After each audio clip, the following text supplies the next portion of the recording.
Army veteran Randy Shack suffered a spinal cord injury when his Humvee was hit by a roadside bomb in Iraq.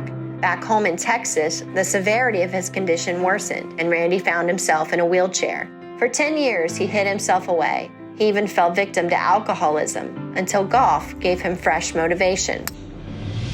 At the inaugural U.S. Adaptive Open at Pinehurst No. 6, Shack competed in the seeded players category. 96 players took part in a total of 8 impairment divisions. Men and women whose ages ranged from 15 to 80 played alongside each other from 4 different sets of tees, showing remarkable passion, athleticism, and determination.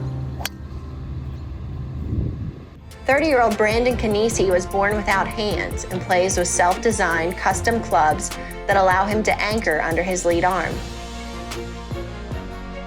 Jake Olson made history as the first blind athlete to compete in an NCAA football game at USC, but golf was always an early love. Olson won the 2019 U.S. Blind Golf Association National Championship and relies on his father, Brian, to guide him around the course. Chris Biggins, known by his students in Birmingham, Alabama as Biggs, was born with cerebral palsy and carries a plus 2.8 handicap index. Biggins is one of 24 players in the field whose handicap is better than scratch. Just how good is that? Less than 2% of all golfers in the United States play off a handicap below 0.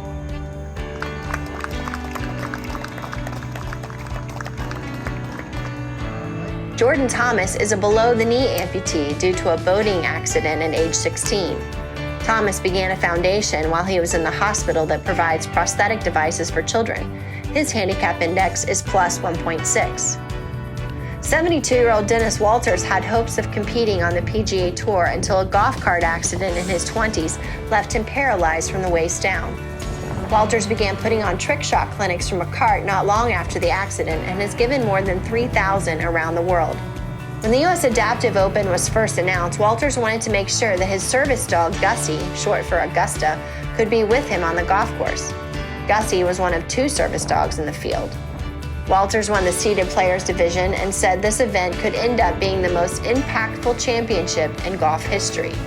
I think this tournament has the power to create a real movement for people with disabilities in the direction of playing golf. Because a lot of people with a disability, I'm guessing, would say, I don't think I could do that. But I think if enough people see this, then it can. South Korea's Simon Lee, competing in the intellectual impairment category, won the overall men's division title in a playoff. American Kim Moore, who was born without a right foot and a severely clubbed left foot, won the women's division. Moore played collegiate golf at the University of Indianapolis and is the head coach at Western Michigan. Diagnosed with autism at age 3, Lee dreams of one day playing on the PGA Tour. During a victory speech that earned him a standing ovation, Lee told the Pinehurst crowd, "My wish is to be remembered as a golfer who never gave up."